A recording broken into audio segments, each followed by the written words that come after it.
Good morning everyone. देखिए, आज हमें टॉपिक पढ़ना है एग्जेम्प्ट इनकम के बारे में। आज हम लोग पढ़ने जा रहे हैं एग्जेम्प्ट इनकम क्या होता है, व्हाट इज एग्जेम्प्ट इनकम।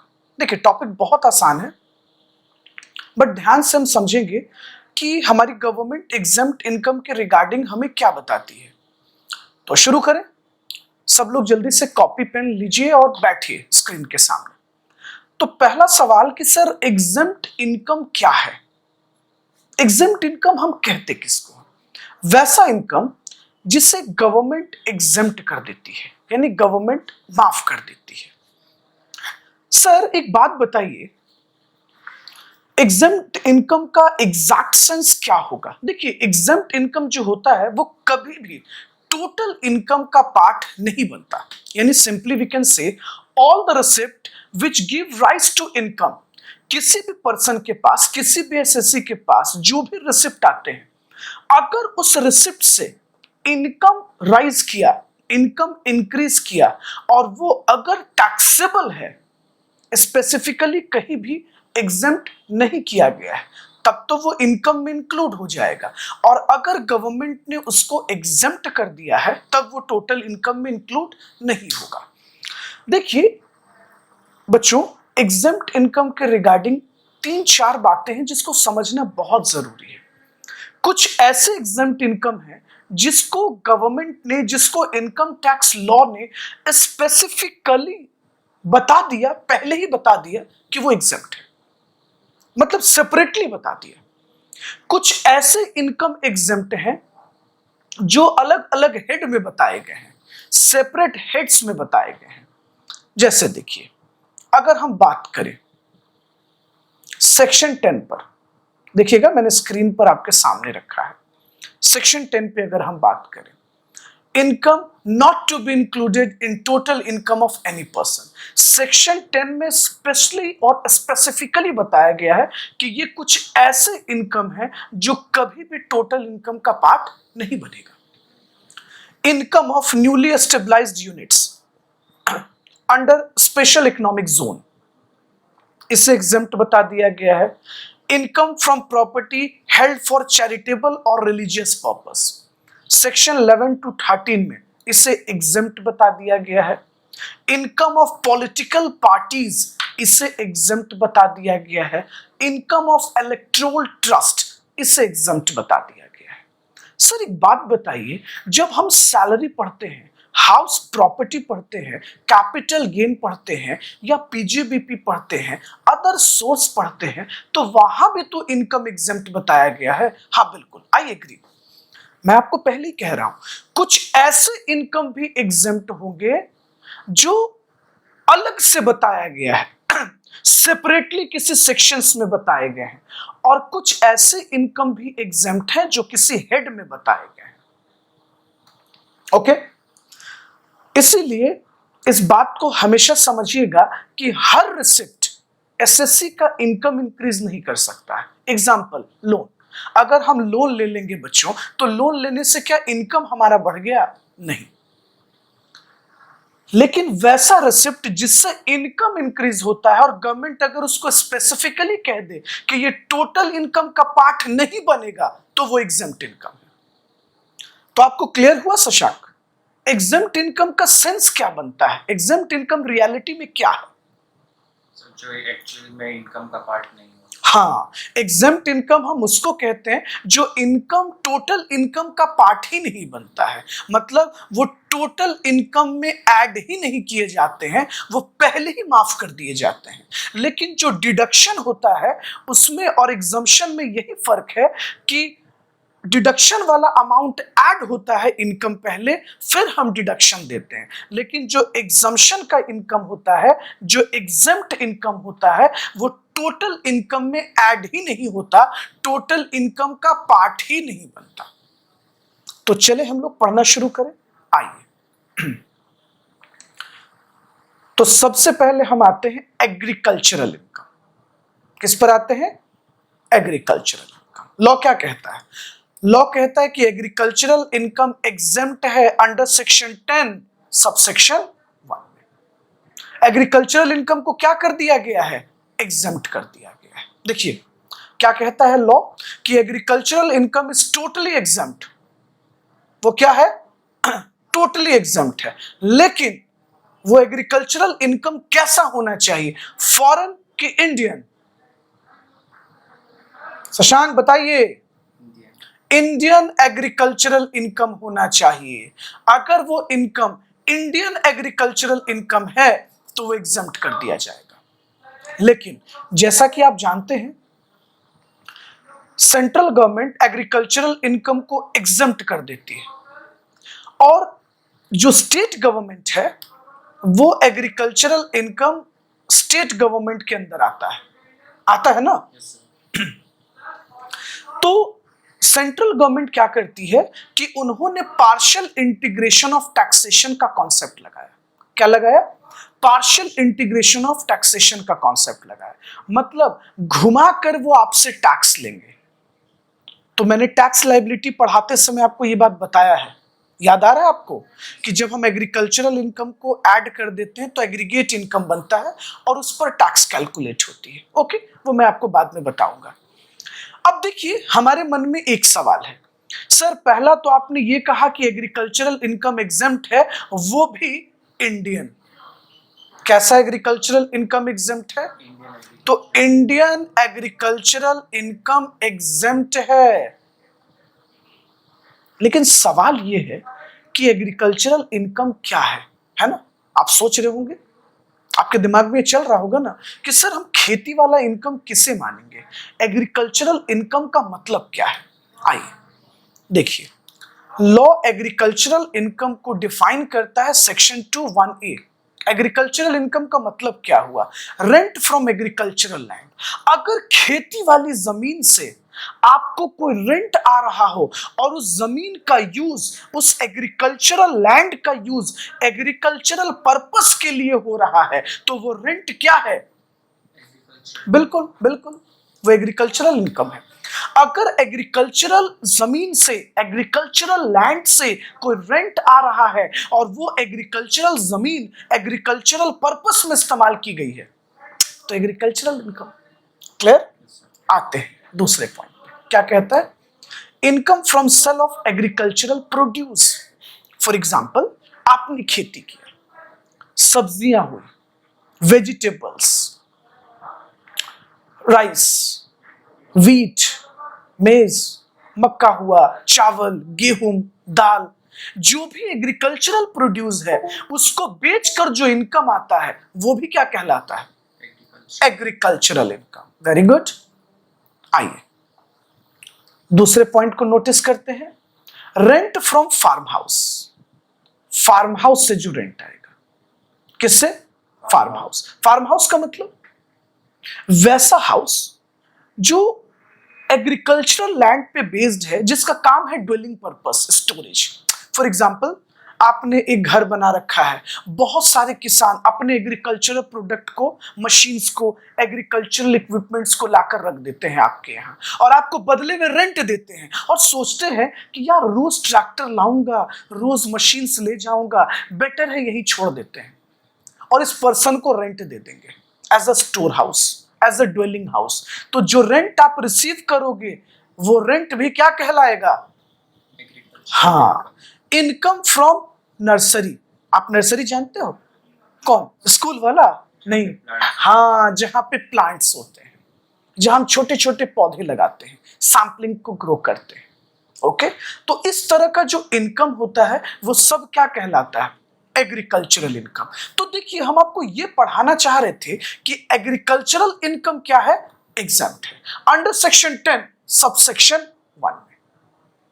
इसका मतलब कि state government, central government agricultural income पर कोई टैक्स नहीं लेती, उसको एग्जम्प्ट कर देती है। लेकिन जब टैक्स लायबिलिटी कैलकुलेट करती है तो इनडायरेक्टली कैलकुलेट कर लेती है, जिसे हम पार्शियल इंटीग्रेशन ऑफ टैक्सेशन कहते हैं। मैंने आपको पढ़ाया था ना टैक्स लायबिलिटी में फॉर्मेट पर। अब देखिए, अब आप ये सोच रहे होंगे कि सर अभी तो आपने थोड़ा देर पहले कहा था कि income from sale of agricultural produce, agricultural से जो प्रोडक्शन से जो गुड्स हुआ उसको बेचकर जो पैसा आएगा। हाँ बिल्कुल सही। सर जरा बताएंगे इसका मतलब क्या? ध्यान से देखिए। अब सवाल यह है कि जो एग्रीकल्चरल प्रोड्यूस हुआ है, तो जब हम एग्रीकल्चरल प्रोड्यूस को सेल करेंगे तो कितना एग्रीकल्चरल इनकम होगा और कितना एग्रीकल्चरल इनकम नहीं होगा, ये आपके दिमाग में तो चलेगा, है ना? कि सर फॉर एग्जांपल मैंने 400 केजी दाल बेचा, मैंने कॉफी बेचा, तो इसमें से कितना एग्रीकल्चरल इनकम और कितना एग्रीकल्चरल इनकम नहीं होगा और कितना होगा। देखिए इसके लिए एक रूल है, ध्यान से देखिएगा। इसके लिए एक रूल है, जब हम एग्रीकल्चरल प्रोड्यूस को सेल करते हैं तो इसके लिए एक रूल है। अच्छा, फर्स्ट रूल क्या कहता है? अगर एग्रीकल्चरल प्रोडक्ट को रॉ फॉर्म में सेल कर देंगे, एग्जांपल जैसे गेहूं आया मैंने वैसे ही गेहूं को बेच दिया, मक्का आया मैंने रॉ फॉर्म में बेच दिया, तो रूल क्या कहता है कि टोटल इनकम जो प्रोडक्ट को सेल करके आएगा, जैसे फॉर एग्जांपल मैंने जो गेहूं को बेचा वो जो बेचकर पैसा आया मैंने वैसे ही बेच दिया डिट्टो, उसमें कुछ भी नहीं किया, वो सभी पैसे एग्रीकल्चरल इनकम होंगे, वो सभी इनकम एग्रीकल्चरल इनकम होगा। ये रूल 1 है। मतलब मैंने रॉ फॉर्म में बेच दिया, एग्जांपल मैंने वेजिटेबल्स लाया और वैसे ही जाके मार्केट में बेच दिया, ना उसको प्रोसेसिंग किया, ना पैकेजिंग किया, ना मॉल में बेचा, ना डब्बे में डाला, रॉ फॉर्म में बेच दिया, पूरा का पूरा इनकम क्या हो गया? Agricultural income. लेकिन रूल 2 क्या कहता है, इसको समझिएगा। देखिए रूल 2 कहता है कि आपने बेचा तो सेल आफ्टर प्रोसेस। अगर आप प्रोसेसिंग कर कर बेचते हैं, मतलब हम प्रोडक्ट को डायरेक्ट सेल नहीं करेंगे, उसमें कुछ प्रोसेसिंग करेंगे, क्या कर रहे हैं? चेंजेस कर रहे हैं, उस फूड ग्रेन में कुछ प्रोसेसिंग कर रहे हैं। अब यहां 2 सवाल है। कितना सवाल? 2। पहला, क्या प्रोसेसिंग कंपलसरी था? मतलब क्या वो बिना प्रोसेसिंग के खाने लायक नहीं था, या प्रोसेसिंग ऑप्शनल था? ये बड़ा रिमार्केबल बात है। अगर प्रोसेसिंग कंपलसरी था मतलब बिना प्रोसेसिंग के वो नहीं खाया जा सकता। जैसे फॉर एग्जांपल देखिएगा, जब मसूर दाल, जो हम लोग दाल खाते हैं, तो मसूर दाल के जो कवर होते हैं उसको जब मशीन्स में मिल में हटाया जाता है तभी तो हम पकाते हैं ना, तो वो कंपलसरी है, उसके बिना वो खाने लायक नहीं होगा, बिल्कुल नहीं होगा। जैसे आटा, बिना गेहूं को पीसे वो आटा नहीं बन सकता। ओके, अच्छा गेहूं को जब तक हम उसके पेड़ से अलग नहीं करेंगे कैसे बेचेंगे मार्केट में? तो प्रोसेसिंग कंपलसरी है। उस केस में एग्रीकल्चरल इनकम, पूरा का पूरा इनकम क्या कहलाएगा? एग्रीकल्चरल इनकम कहलाएगा। लेकिन अगर प्रोसेसिंग ऑप्शनल हो जाए तो ऐसे सिचुएशन में फिर 2 सवाल। कितना सवाल? 2 सवाल। क्या एग्रीकल्चर एसएससी का बिजनेस है? समझ रहे हो? क्या एग्रीकल्चर एसएससी का बिजनेस है? अगर एग्रीकल्चर एसएससी का बिजनेस है तो कहां टैक्सेबल होगा? पीजीबीपी। अब दूसरा सवाल, क्या एग्रीकल्चर एसएससी का बिजनेस नहीं है मतलब साइड इनकम है, तो ये कहां टैक्सेबल होगा? आईएफओएस। कहां टैक्सेबल होगा? आईएफओएस। अब यहां सवाल यह है कि कितना टैक्सेबल होगा सर? जो फूड ग्रेन बेचकर आया उसका कितना पैसा टैक्सेबल होगा? देखो स्क्रीन पर रूल मैंने साफ साफ लिखा है, fair market value of agricultural product. हमने एग्रीकल्चरल प्रोडक्ट को कितने में बेचा, उसका फेयर मार्केट वैल्यू क्या है, और उस एग्रीकल्चरल प्रोडक्ट को बनाने का हमारा कॉस्ट क्या लगा। एग्जाम्पल, अगर हमने 100 रुपीज में बेचा और उस एग्रीकल्चरल प्रोडक्ट का कॉस्ट हमारा 10 रुपीज लगा, तो 80 रुपीज 90 रुपीज हमारा क्या हो जाएगा? Agricultural income. कोई दिक्कत? ये कब था? जब वो एसएससी का बिजनेस नहीं था तब। लेकिन देखिए अब दिमाग में चल रहा होगा, अगर बिजनेस है तब तो देखिए इनकम टैक्स क्या बोलता है कि प्रोडक्ट को उसने कितने में बेचा, sale value of final product, और फेयर मार्केट वैल्यू, उस एग्रीकल्चरल प्रोडक्ट का जो फेयर मार्केट वैल्यू है आप वो घटा लो, प्रोसेसिंग करने में, पैकेजिंग करने में जो खर्च लगा वो आप घटा लो, तो ये जो फाइनली बचेगा ये आपका एग्रीकल्चरल इनकम होगा। तो आप देख रहे हो जितना सुनने में आसान लगता है उतना है क्या स्टोरी, नहीं ना? एक बार फिर से नरेट करें शुरू से। आइए सभी बच्चे ध्यान से सुनिएगा, एक बार फिर से आपको नरेट करते हैं। इनकम टैक्स में सेक्शन 10 सबसेक्शन 1 क्या कहता है कि एग्रीकल्चरल इनकम एग्जेम्प्ट है। हर लोग जानता है कि गवर्नमेंट कहती है, सेंट्रल गवर्नमेंट कहती है कि मैंने एग्रीकल्चरल इनकम को एग्जेम्प्ट कर दिया अंडर सेक्शन 10 सबसेक्शन 1। अब यहां दो सवाल, एग्रीकल्चरल इनकम का मतलब क्या है sir? What agricultural income means? खेती बाड़ी का टैक्स में मतलब क्या है, पहले वो बता दीजिए। दूसरा एक बात आपको और बताना चाहते हैं, जैसा कि मैंने आपको इंट्रोडक्शन में पढ़ाया था कि इनकम को 3 लिस्ट में तोड़ते हैं, लिस्ट 1, लिस्ट 2, लिस्ट 3। लिस्ट 1 को क्या बोलते हैं? Central list. लिस्ट 2 को क्या बोलते हैं? State list. और लिस्ट 3 को क्या बोलते हैं? Concurrent list. लिस्ट 1 में एग्रीकल्चरल इनकम नहीं आता, लिस्ट 2 में आता है, यानी कि एग्रीकल्चरल इनकम पे कंट्रोल किसका है? स्टेट गवर्नमेंट का। इस बात का खुन्नस, इस बात का चुभन सेंट्रल गवर्नमेंट को इतना ज्यादा है कि वो गुस्से में एग्रीकल्चरल इनकम को कहती है कि एग्जेम्प्ट हो गया। क्या हो गया? एग्जेम्प्ट हो गया, लेकिन घुमाकर टैक्स भी लेती है। अच्छा कैसे? जब हम आपको एग्री फॉर्मेट पढ़ा रहे थे टैक्स लायबिलिटी के बारे में, तो याद कीजिए कि जब एक एसएससी एग्रीकल्चरल इनकम से पैसे कमाता है तो उसका फॉर्मेट हम आपको अलग बताए थे। एक बार रिकॉल कराते हैं, शायद याद आ जाए। हम टोटल इनकम और एग्रीकल्चरल इनकम को जब ऐड करते हैं तो एग्रीगेट इनकम बनता है। हम एग्रीगेट इनकम पर टैक्स कैलकुलेट करते हैं, उसको बोलते हैं ए। फिर बेसिक लिमिट और एग्रीकल्चरल इनकम को जोड़कर टैक्स कैलकुलेट करते हैं, उसको बोलते हैं बी, ए माइनस बी। इस एंटायर प्रोसेस को कहते हैं पार्शियल इंटीग्रेशन ऑफ टैक्सेशन। तो इनकम को एग्जेम्प्ट तो कर दिया सेंट्रल गवर्नमेंट ने, लेकिन इस बात की चुभन बहुत ज्यादा है और वो वापस से आपसे क्या लेती है? टैक्स। तो अब सवाल ये है, आपके दिमाग में चल रहा होगा कि एग्रीकल्चरल इनकम हम किसे कहते हैं। पहला, एग्रीकल्चरल जमीन से जो रेंट आता हो, लेकिन वो एग्रीकल्चरल जमीन यूज किया जा रहा हो किस पर्पस में? एग्रीकल्चरल। ठीक है, जब हम एग्रीकल्चरल प्रोडक्ट को बेचकर पैसा जनरेट करते हैं, आलू, टमाटर, सब्जी, फूड ग्रेन्स, चाय पत्ती, रबड़, कॉफी, ये क्या है? एग्रीकल्चर। लेकिन इसके रिगार्डिंग भी रूल है, आप ये मत समझना कि रबड़ को बेचकर जितना पैसा आता है सबका सब एग्रीकल्चरल, बिल्कुल नहीं। टाटा जो कंपनी है जो चाय की पत्तियां बनाती है, सुने हो ना, बागानों से चुन चुन कर लाते हैं आपके लिए, उसके ऐड में आया करता था कभी टाटा के। तो पूरा का पूरा टी इनकम एग्रीकल्चरल इनकम नहीं है, उसका रूल है, मैं आपको आगे बताऊंगा। Income from farm house.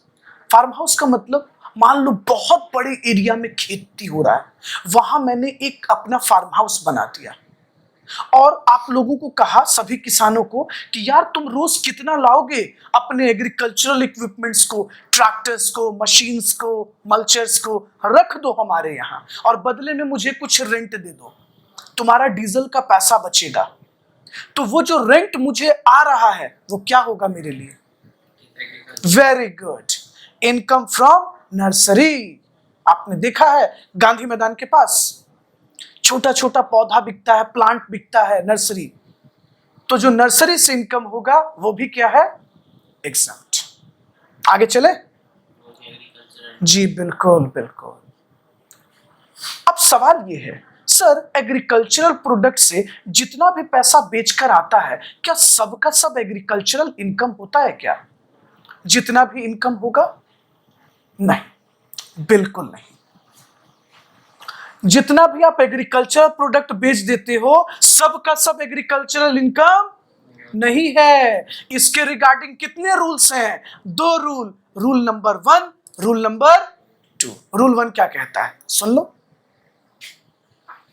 अगर तुम एग्रीकल्चरल प्रोडक्ट को रॉ फॉर्म में बेच दिए, एग्जांपल अभी गोभी निकाले, अब गोभी को बेच दिए, जैसे धान को निकाला है ना, पहले तो चावल से पहले क्या निकालते हैं, धान, मक्का को बेच दिया आपने रॉ फॉर्म में, वैसे ही बेच दिया, तो जो भी पैसा आएगा आपके पास, टोटल का टोटल क्या बन जाएगा, एग्रीकल्चरल इनकम, टोटल का टोटल एग्रीकल्चरल बन जाएगा, अगर आपने उसको कुछ चेंज नहीं किया, रॉ फॉर्म। एग्जांपल, मान लो हम किसान हैं, मैंने धनिया पत्ता निकाला और जाके मंडी में बेच दिया, कुछ नहीं किया, वो एग्रीकल्चरल हो गया और टोटल का टोटल एग्रीकल्चरल। लेकिन अगर हम उसको प्रोसेसिंग करते, धनिया के पत्ते से उसकी चटनी बनाते और पैक करके बेचते, जैसे अचार वाली कंपनी आम से चटनी बनाती है, सॉरी अचार बनाती है, चटनी बनाती है, फिर मार्केट में सेल करती है। जैसे आप लाते होंगे ना मार्केट से वो पेस्ट आजकल आता है,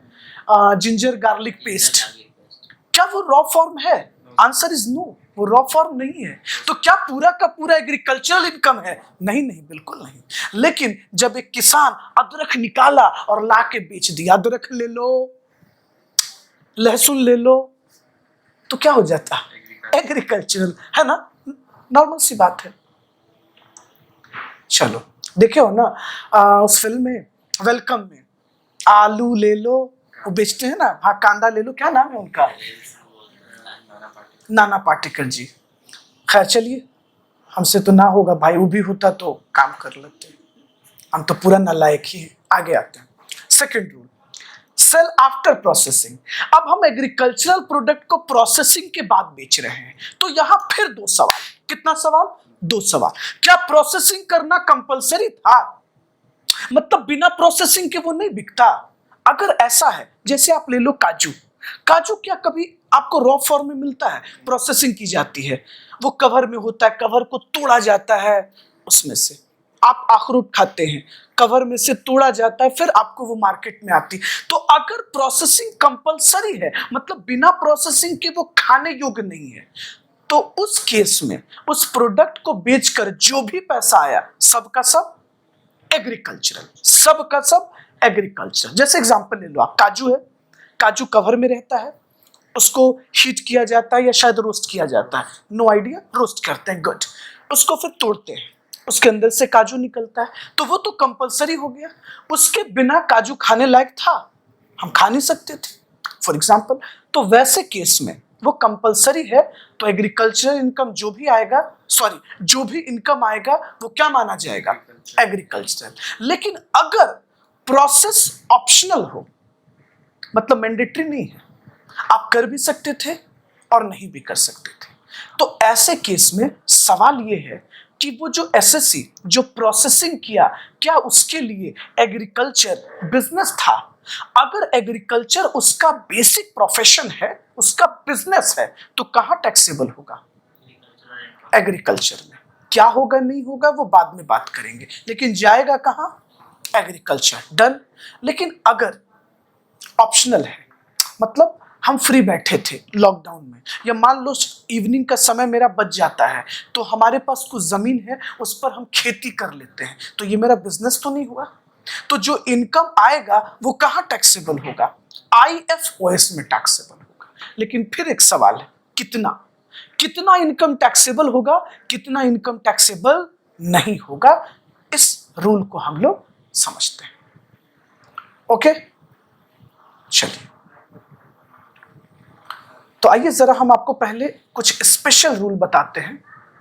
गवर्नमेंट ने कुछ स्पेशल रूल बना रखा है, टी, कॉफी एंड रबड़, टी, कॉफी एंड रबड़।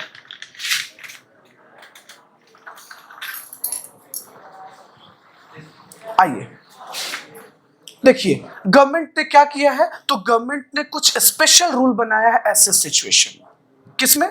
आइए आप लोग ध्यान से देखिएगा। अगर आप growing and manufacturing of T, आप चाय के बागान में चाय की पत्तियों को लगाते हैं और मैन्युफैक्चर करते हैं, तो वैसे केस में 60% इनकम आपका क्या है, एग्रीकल्चरल, और 40% income non agricultural. Non agricultural. 60% income को कहां रखा गया है? एग्रीकल्चर। इसका मतलब टाटा जब चाय की बिजनेस करती है तो 60% उसका इनकम एग्रीकल्चरल है, 40% नॉन एग्रीकल्चरल। ये रूल 8 कहता है। अब रूल 7 भी सुनिएगा, कॉफी के रिगार्डिंग। यहां दो बातें हैं। सर, क्या हम कॉफी को सिर्फ ग्रोन और क्यूर्ड करते हैं? तो वैसे केस में 75% हमारा एग्रीकल्चरल इनकम है और 25% नॉन एग्रीकल्चर। लेकिन अगर हम कॉफी को उगाते भी हैं, क्योर भी करते हैं, रोस्टेड करते हैं, उसमें कुछ चिकोरी फ्लेवर्स ऐड करते हैं, तो 60% एग्रीकल्चरल इनकम और 40% नॉन एग्रीकल्चरल इनकम होगा। अब रबड़ के लिए रूल देख लीजिए आप लोग। अगर आप रबड़ को ग्रो कर रहे हैं, आप देखते हो ना, खेती होती है रबड़ के पेड़ की, कच्चा रबड़, उसमें से रॉ फॉर्म में रबड़ निकाला जाता है, बाद में उसको रबड़ में कन्वर्ट किया जाता है। तो अगर हम एग्रीकल्चरल कर रहे हैं, ग्रोइंग एंड मैन्युफैक्चरिंग ऑफ रबड़ का, तो 65% और 35% नॉन एग्रीकल्चरल। कोई दिक्कत? सर ये स्पेशल केसेस बस 3 कल्टीवेशंस। हाँ, 3 केसेस में, कॉफी, टी एंड रबड़। Rule 8, rule 7B and rule 7A। यहां तक कोई प्रॉब्लम है? 7B कॉफी के लिए, हाँ जी। 7A रबड़। चले आगे हम लोग। अच्छा सर, थोड़ा थोड़ा याद आ रहा है, आपने टैक्स कंप्यूटेशन के समय बताया था कि अगर एग्रीकल्चरल इनकम कोई इंडिविजुअल HUF, AOP, BOI या AJP करेगा, ठीक है, अगर इंडिविजुअल HUF, AOP, BOI ने एग्रीकल्चरल इनकम को जनरेट किया है तो वहां पे पार्शियल इंटीग्रेशन हम अप्लाई करते हैं। याद आ रहा है आपको? कब? जब हम टैक्स कैलकुलेट करेंगे तब। लेकिन यहां एक रिमार्केबल पॉइंट है कि क्या partial integration of tax her situation में लगता है? नहीं, तभी लगता है जब एग्रीकल्चरल इनकम 5000 से ज्यादा होगा। स्टूडेंट्स, पॉइंट को नोट कीजिए, जब एग्रीकल्चरल इनकम 5000 से ज्यादा होगा तभी पार्शियल इंटीग्रेशन ऑफ टैक्सेशन होगा। लेकिन अगर किसी पार्टनरशिप फर्म या किसी कंपनी ने एग्रीकल्चरल इनकम किया है, जैसे टाटा के लिए ले लो, टाटा भी खेती करती है, वो तो कंपनी है ना, वो तो कंपनी है, उस पर पार्शियल इंटीग्रेशन अप्लाई नहीं करते हैं। ओके, वो कहां टैक्सेबल होगा? PGBP में। आइए वापस से स्क्रीन को स्लाइड करते हैं तो देखिए, एग्जेम्प्ट इनकम टोटल कितने पार्ट में डिवाइड किया गया है? 4। आपको पता है इनकम टैक्स एक्ट ने कुछ इनकम को स्पेशली एग्जेम्प्ट बताया है, उसके लिए अलग से स्पेशल सेक्शन बनाया है। सेक्शन 10, 10AA, उसके बाद 11 to 13 चैरिटेबल प्रॉपर्टीज के लिए है, political party 13A, income of electoral trust 13B। लेकिन कुछ ऐसे भी इनकम है जो अपने अपने हेड में एग्जेम्प्ट है, जैसे हाउस प्रॉपर्टी में, जैसे PGBP में, सैलरी में। तो जो हेड के अंदर एग्जेम्प्ट है ना बच्चों, वो तो हम वहां पढ़ ही लेते हैं, तो उसको यहां क्यों बताया आपको? आप लॉजिकल सोचो, जब मैं आपको सैलरी पढ़ाऊंगा, हाउस प्रॉपर्टी पढ़ाऊंगा, कैपिटल गेन पढ़ाऊंगा, PGBP पढ़ाऊंगा, अदर सोर्स पढ़ाऊंगा, तो वहां तो बता ही दूंगा। तो ये वैसे इनकम है जो वहां नहीं बताए गए हैं, सेपरेटली बताए गए हैं। तो आप लोग को क्लियर हो गया एग्जेम्प्ट इनकम का मतलब? एग्जेम्प्ट इनकम क्या होता है? वैसा इनकम जो टोटल इनकम का पार्ट नहीं बनता। कहने का मतलब कि वो इनकम में ऐड होता ही नहीं, वो इनकम में कभी नहीं जोड़े जाते हैं, वो पहले ही हटा दिए जाते हैं। उस इनकम को हम क्या बोलते हैं? Exempt income.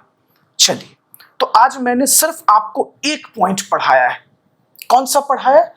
एग्जेम्प्ट इनकम का सेक्शन 10 सबसेक्शन 1 एग्रीकल्चरल इनकम। फिर हम लोग और भी सेक्शंस पढ़ेंगे जो कि नेक्स्ट क्लास में पढ़ेंगे। ओके, चलिए, थैंक यू एवरीवन।